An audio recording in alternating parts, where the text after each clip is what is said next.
Okay, so we're going to do a summarisation. Interestingly, this is recorded at the end, but I'm putting it at the beginning because I can talk forever, apparently. So if you fancy watching the rest of it that I have in my cupboards, carry on. If you just want to know what cupboard staples you need, right here. So, succinctly, oils. Variety of oils for different things. Vegetable oil for deep frying, extra virgin for dressing, olive oil and rapeseed for cooking.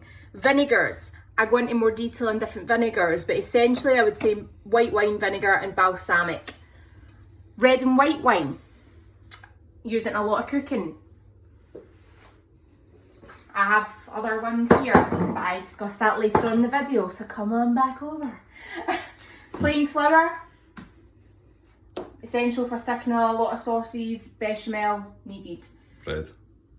No, that's strong white bread flour. You can also use that, fair enough, but you want strong white bread flour. Stop distracting me. Mustard. Garlic. Chilli. Tomato. Tomato. Passata, chopped plum, whatever you fancy. Honey, another critical one. And lemon, my favourite fruit. Parmesan, if you pick any cheese, just because it can be used in so many sauces, toppings, everything. You can even put them in scones. Butter, self-explanatory, makes everything better. I've got chilli flakes here, you can use fresh, you can use paste, whatever. Same with the garlic, you can use fresh, paste, puree, whatever. Tomato puree. Salt, pepper, white pepper, black pepper, Maldon, also table salt for cooking your pasta, potatoes, etc. Cream, because I use it in a lot of sauces, might not be critical for you. You can also use soft cheese, like Philly, lightest, if you're trying to be healthy. Milk, essential and critical, in addition to your eggs. Tomato sauce, dip your chips into, but also for like Mary Rose, and I use it in Indian cooking as well. Stock pots. So I've got a veg, a chicken, a beef here. I've also got lamb, I've also got ham, but we'll expand on that later on. And I've got a carrot and an onion. Celery as well, that's how you make your Holy Trinity, which is the French base that I use for a lot of cooking. You can also get it frozen if you want to save space, and also you know that you're maybe not going to use all the fresh stuff up. So that's what I would say are cupboard essentials. Please keep watching if you fancy listening to me ramble on about food for an awful lot longer, because I can do it. I think it might be, what, 20 minutes, Jonathan? Mm-hmm. Yeah. If you fancy more of this in detail, but also expanding on the spices, etc., just keep watching. Thank you. Anybody that knows me as well knows that I'm extremely organised and kind of love a spreadsheet. So if you watch this, watch the rest, or don't want to watch the rest, don't have time to listen to me ramble on, I've actually got it in a spreadsheet format and lists of spices, condiments, oils, he's laughing at me, etc., that, you know, I think are essential. If you want me to send you that list, just drop me a DM or an email. Feck off, don't give them it. But basically, yes, it is. It's like that. So it's broken down into sections. If you want it sent through to you, send me a DM, send me an email. I'm happy to send it through. Yeah. Hello. So, first of all, welcome to my kitchen. I don't think you've seen much of that. I wish it was bigger. I wish I had an island, but unfortunately, this is what we're working with. I've put things out. You don't need to show them everything. People will see it. Mm-hmm. We've actually done a tidy up of it as well. I'm having to clean it about 2 or 3 times a day because of the amount I'm cooking right now, which is not fun. Jonathan's task is emptying the dishwasher, and he's cleaned the floors, which all smell lovely now, but it won't last long because I'm making pizzas tonight. Anyway, so I said I would do a kitchen staples video. So I've looked some stuff out. What I'm going to cover off is kind of like condiment cupboard staples, your oils, vinegars, etc. I've then got out a couple of items that I think are critical to have, but are probably only if you're doing certain types of cooking. I'm then going to move on to some foodstuffs that I think you should have, or that I critically use in a lot of my dishes. Then some spices, so it kind of an expansion of the condiment cupboards.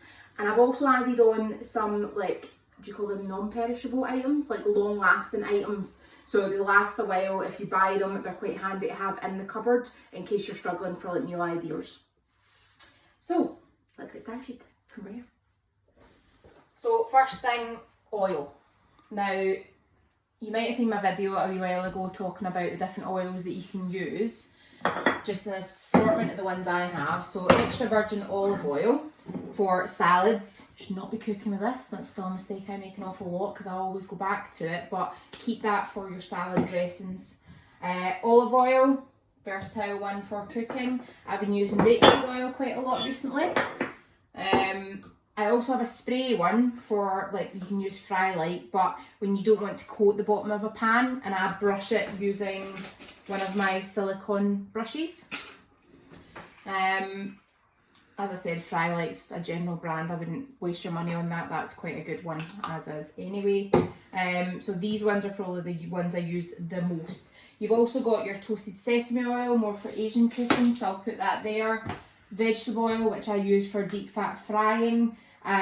You can also use coconut oil if you want for like curries, etc., or ghee. I've also got that in the fridge. And that's the oil section.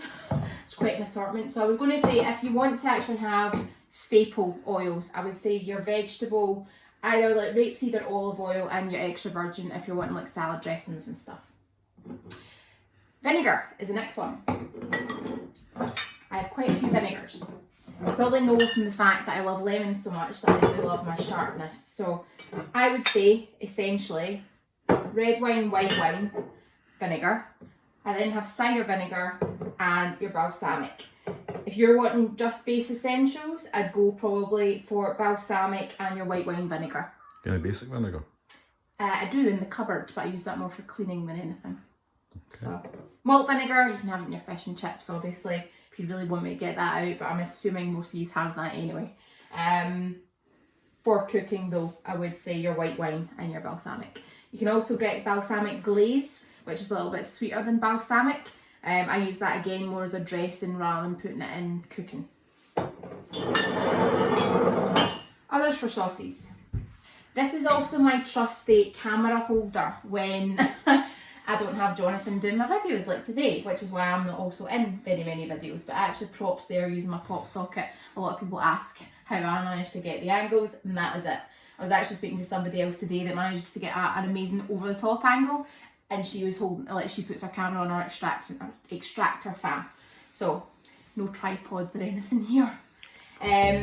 So critically, I would say always have a red and a white wine. They say have red and white wines that you would be happy drinking. If you're using it for a red wine sauce, absolutely.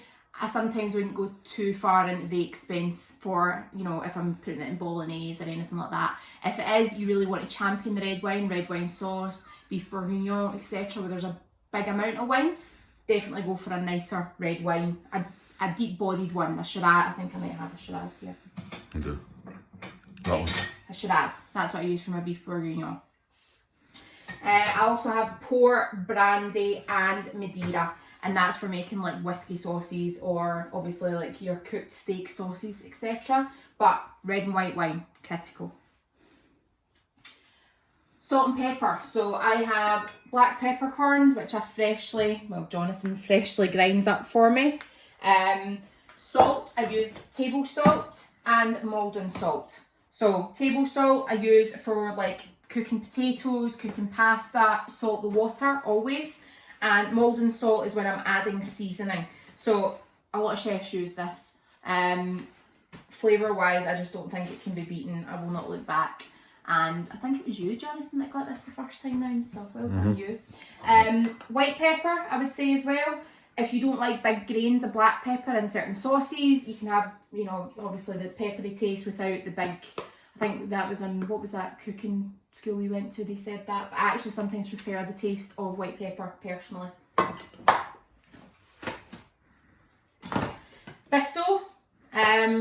Some people that like a really traditional gravy will say no to this, but I do like it, and I think it's probably just because my family uses it in like all their stews and their minces, etc. So for my mince and dumplings, for my stews, traditional Scottish cooking, I generally like a wee bit of pesto in it. Going on the theme of the Scottish cooking, a wee bit of Lane Perrins, and I'd say Scottish, it's Worcestershire sauce, but kind of tastes a wee bit like brown sauce to me, so it just adds that little tanginess to sauces, so I do think that is critical. Stock pots. vegetable, chicken, lamb, ham, and I forgot beef, which is in here. So there we go. There is more in that cupboard. But we're going for critical. I'm actually talking beyond critical, but what I'll do is I'll surmise at the end for you. So personally, I use this in like spaghetti bolognese, anything that you kind of want a wee bit of the kind of bacony ham taste. You can also just use bacon, but I also use the ham stocks. Stock pots, find really handy, they dissolve quite easily. I've just kind of erred on the side of this. You've also got beef and rich beef, so I use them in like my French onion soup. You could use them also in your bolognese, it's totally up to you in terms of preference. Breadcrumbs, I think, are critical personally because they last a while. So see, if you buy them, they'll last for a while. So you can use them for, I made chicken Milanese last night. You can use them for arancini. You can use them for a variety of things. What I will say is I generally have a blend of panko breadcrumbs and fine breadcrumbs. Reason being, your panko is your really crispy outer kind of coating.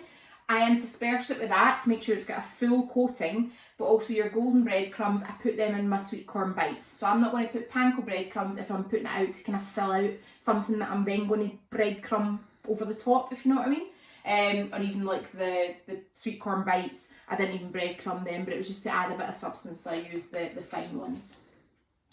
Mustard, I use this in a hell of a lot of cooking. So in terms of flavour, mustard is a really good condiment to have.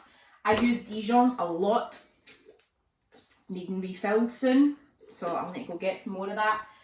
Whole grain I also use, I put this in salad dressings, a wee bit of texture sometimes. English mustard will do. I would just recommend a mustard in your kitchen cupboard. Garlic and chilli. So I have a variety of different things. I've not got my fresh garlic just because I have been totally, brought round to this. I went through a jar of this, I think, in about 3-4 weeks of lockdown already, so it shows how much I absolutely love my garlic. But a teaspoon of this saves you like the 3 or 4 cloves and the chopping up. World food section, really handy, fairly cheap, absolutely recommend. You can also get your garlic puree like this that sits beside your tomato puree, which is another ingredient we're going to talk about. More expensive than this, hence world food section. Remember to talk about the world food section when we come to the herbs and spices, because you save a shit ton of money if you buy them in the packets rather than the tiny little jars. Chilli, same thing. Chilli puree, fresh chilli, anything you fancy. You've also got chilli flakes when we get to the spices. And tomato puree, critical to a lot of tomato based dishes. You've also got your peeled plum tomatoes, etc. But we'll get on to that because that's more cupboard stuff. In terms of your condiment cupboard, tomato puree. Beyond that, tomato ketchup, use that in my Mary Rose sauce, etc. But I'm assuming you all have that. And then these items are probably beyond what I'd say are cupboard staples. But if you like your Asian cooking, I would say they are staples. So your fish sauce, your sweet chilli, your rice wine vinegar, your soy, light is for cooking, dark is for like aesthetic stuff or for dipping.